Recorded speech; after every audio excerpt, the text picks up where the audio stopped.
that Shea doesn't even know what this is. I do now.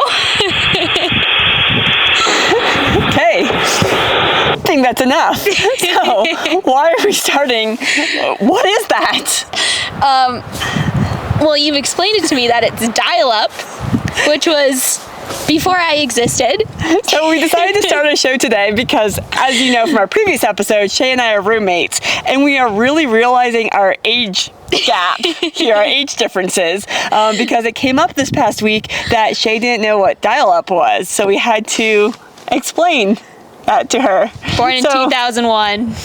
And I'm 93.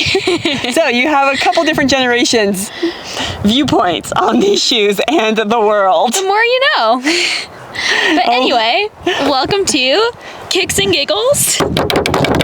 So, our second ever episode of shoe reviewing, but our first ever episode with our new name, Kicks and Giggles. Thanks to our listener and good friend, Leia, for coming up with our name. And fun fact, Leia has actually designed the trail team logo of the gondola. So, thanks for everything, Leia. Do you do hearts differently than me too? I did thumbs up. Okay, but how would you do a heart? Like that. Okay, we are the same. No, some people do that. But What about this? Someone's gonna laugh at me now. No, okay. Okay, we'll just give you a little bit more of our background so you can get to know us a little bit better each and every episode. Yeah, so where'd you go to school? I went to school at University of Notre Dame, and my degree is in neuroscience and behavior with a minor in sustainability. And after that, I went on to do a 6-month internship at Brooks on their run perception research team. What did being on that team at Brooks teach you, or what does that mean, or what'd you do? Yeah, so I learned a more. lot about like biomechanics and product testing and how fit and feel influence perception of overall product. So fit and feel specifically. See, we didn't actually talk about this part beforehand, Yes. but talk to me more about like fit and feel versus, what does that mean? Like looking at forefoot, if it's wide, if the toe box is too narrow, if the arch placement is in the right place, how the foam feels underfoot, how the upper feels, what the first impression is when you put on the shoe. And how are you testing this? A lot of surveys. Surveys, okay. And then also in-person testing, bringing people in. So you know a lot about shoes. I wouldn't say I know a lot, but I have fun with it. I know enough. You like shoes? Yeah, I think it's fun to try new stuff. Yeah, so tell me about your background, Karley. Yeah, I studied at the University of North Carolina, earned a degree in biology, and also minored in chemistry and coaching education. But we're here, as you saw from our first episode, not talking about all the stats of shoes, which you can find online, but I guess I would say the fit and feel. Yep, yeah, more real people's experience, like you can look up all the other stuff. Yeah. But please let us know if there's anything else that you want us to talk to you about the shoes. And on today's shoe review, Kicks and Giggles, we have the North Face Vectiv Enduris 4. So glad you knew that this was 4. Yeah. And apparently we should also have a disclaimer that we did receive these shoes for free. We each have a pair in the same colors. Oh, there goes the box! Okay. Continue.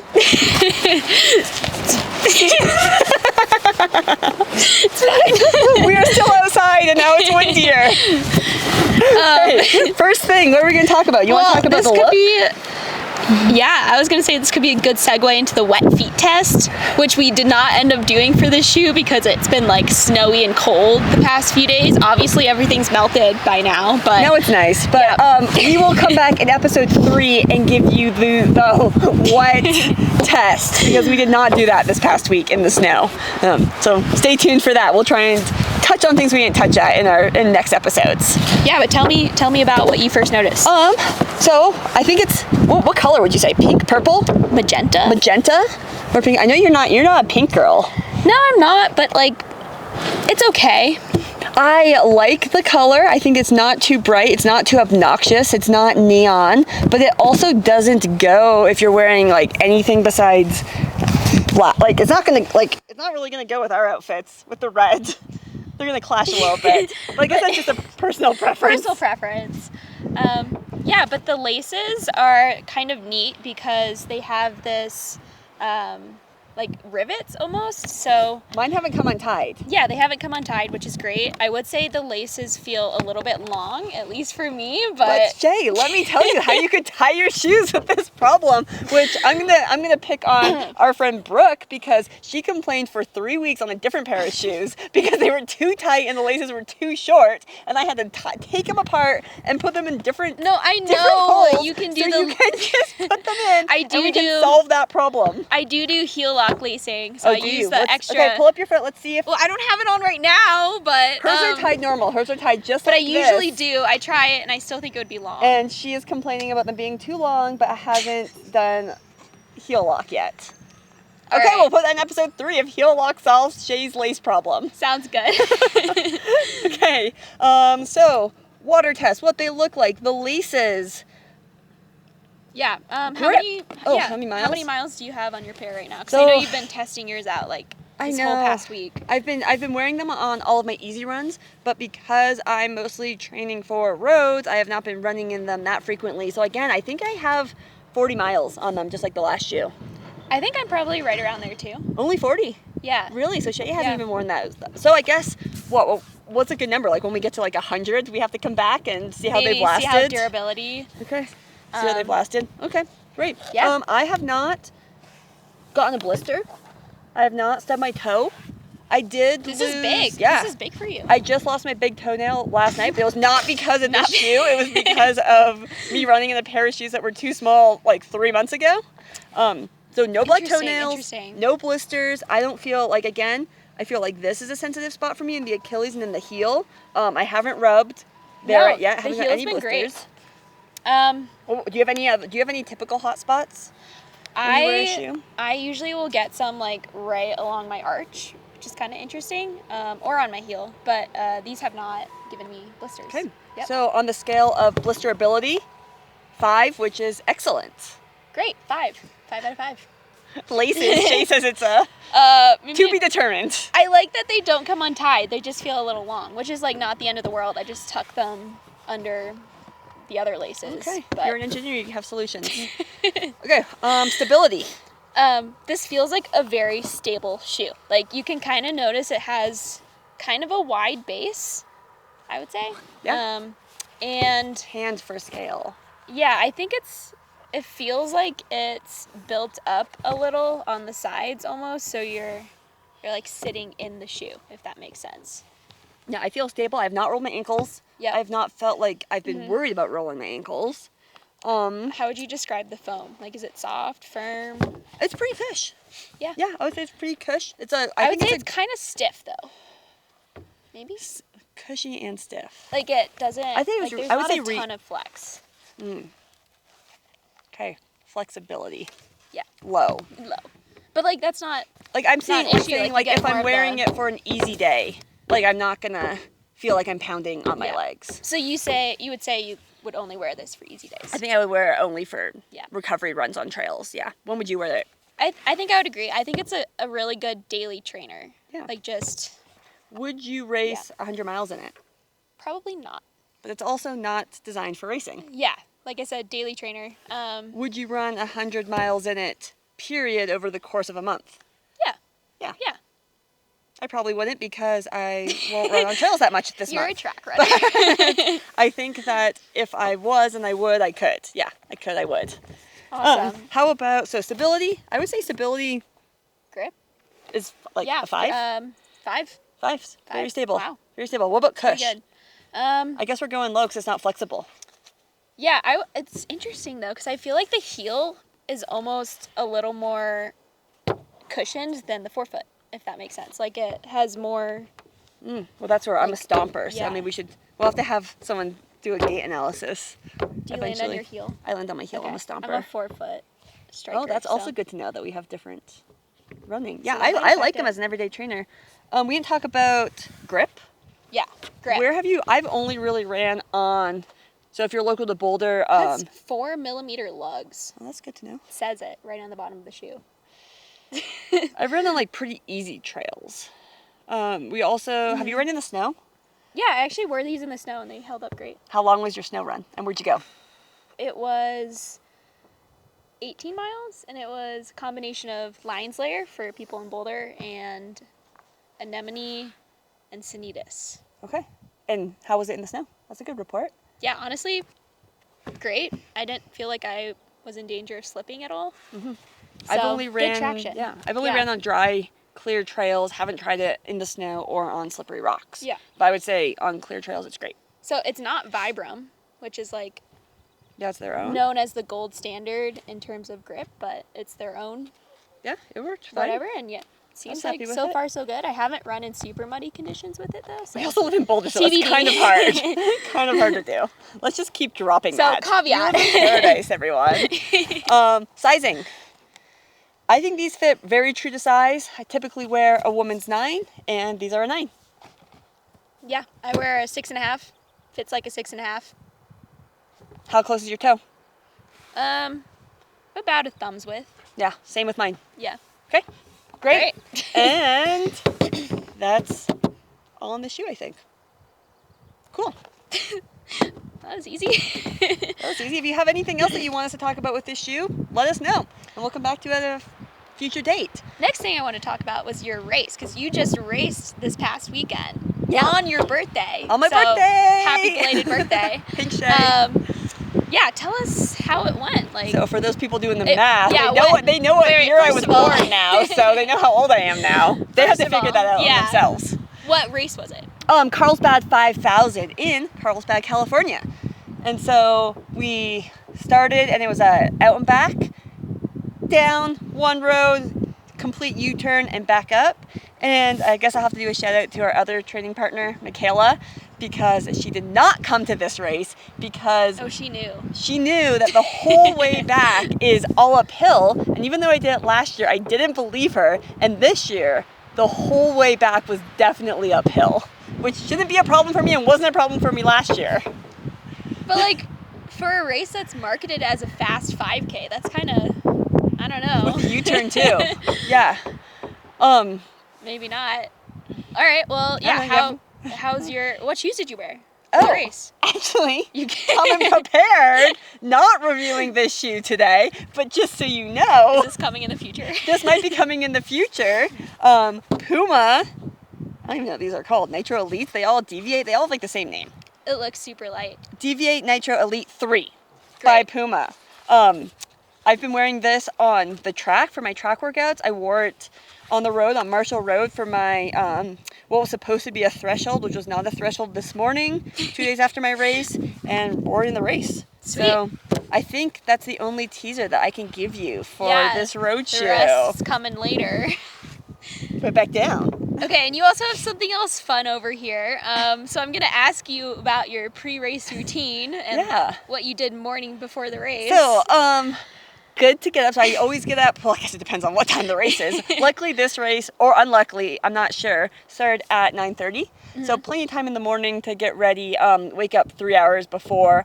I found like even for workouts, it takes a while to wake up, and just being awake before a workout like plays a huge part in feeling good. So I've been waking up 3 hours before, eating breakfast. I've been doing like mobility drills and everything, and my new thing that this is the first drills. mobility. Shay will have to talk about that in a future episode as well, mobility drills, because I am really stiff. Like even my teammates in college made fun of me for being like an old grandma woman, because I'd start off like Andy makes fun of me all the time also for being janky and just like being really stiff when I run, so I have to loosen up quite a bit. So want to get that in before a race. But this was the first time, hashtag not sponsored, hashtag bought this, the first time that I've ever tried the Martin bicarb system. So salty soup. Salty, gooey, I don't know if it's soup, it's really gooey. Salty magic goop. Salty magic goop. Okay. I tried it in a workout beforehand. I know a lot of people have like stomach issues when they try it, so I wanted to make sure I tried it obviously in a workout before doing it in a race. I think it's really hard to test because it's hard to say like how would I feel if I didn't do this race morning versus like doing it race morning. Yeah, but you had tested this. I tested it in the workout, and in the workout I had a really good workout. I was also tapering, so maybe that's why my workout also felt better. It does not upset my stomach at all. Have you ever seen this? I've seen it. I saw you do it the morning. Oh, you saw it before my workout? Your workout, yeah. So you put these things in here. It makes like a gel, a goo, and then I drank it. I know a lot of people complain about. I drink it like cup of noodles. Like how you would probably drink it in your cup of noodles in an Ultra. But I don't think like a lot of people seem to be babies, and complain about eating it, and it really isn't that bad. You just don't chew it. Like if you chew it, it probably sucks. The only thing that I found is that I get so thirsty. The 2 times I've ever used it, I was incredibly thirsty the entire day. Well, yeah, because how much salt does it have in it? A lot. I don't think these packets say anything okay. on them. It's got a lot of salt. Well, sodium bicarbonate. It is salt. Well, great. Yeah, I used it. I'm not sure if I'm sold or not. I'm probably going to try it out a couple more times. But, yeah. So I did this for the first time. Jury's still out. Do a lot of drills, and a lot of strides. Get the legs moving before I run. But the fun part about Carlsbad, besides it being my birthday, is that one of our teammates from Flagstaff and all of her friends and teammates also came. And a bunch of our teammates were also there, but they were... Shout out Emily. Yeah, Emily Clark came, and it was great because we were able to warm up together. We were able to run most of the race together before that she blew by me and beat me by like I think 5 seconds. So good job, Emily. But it was just great like having another person there that you're like running stride for stride with in the beginning, leading the race, which was really great. And then we had a bunch of people from our Boulder team come, and we all made them get margaritas for my birthday, and we just had like a great time hanging out while you were stuck here with our dog in the snow. I like snuggling with Figgy, so he was a good boy. That's our dog. Yeah. He's probably around here somewhere.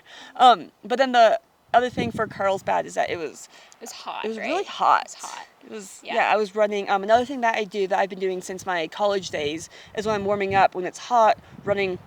You also would know this, but instead of having your nice pantyhose ice collar, which you can explain later. We'll talk about that I just like grabbed ice and stuck them in my sports bra and held them in my hand to keep the core temperature down while I was warming up, even for 3.1 miles. But it was know what the 5K was. It was like in the 70s though. Yeah. Like, that's warm. That feels warm. It was warm, especially when, we've had snow here, so there's you've been heat training in the sauna. But and Andy got a sunburn, right? Oh yeah, it's like a good singlet burn. 'Cause you put on sunscreen too, but it's just when you're splashing yourself, it comes off. Oh, that's sweet. That sounded like that was my race. But maybe we should talk about what's even more exciting than my race that went like subpar. Ran 45 seconds slower than last year at the same course. You ran so fast. I would love Disagreement on pace. I would love to get you in a 5K. Good luck with that. I'll keep working on it. What's coming up for you? Yeah, this coming Saturday I'll be racing Gorge Waterfalls 100K, and that's in Oregon. So. And why is that important? It's the qualifier race for the Long Trail Worlds team, which will happen in Confrox, Spain. Yeah, the Pyrenees. So top 2 get automatic spots, and then 4 resume spots. Yep. So what's your goal? Hey, I'm gonna race. You want to put that out there into the world when this comes out before your race? Well, yeah, obviously I would love to get to represent Team USA again, but yeah, can only race as hard as I can race on the day, and just see what happens. So you said top 2. Yes. From this race.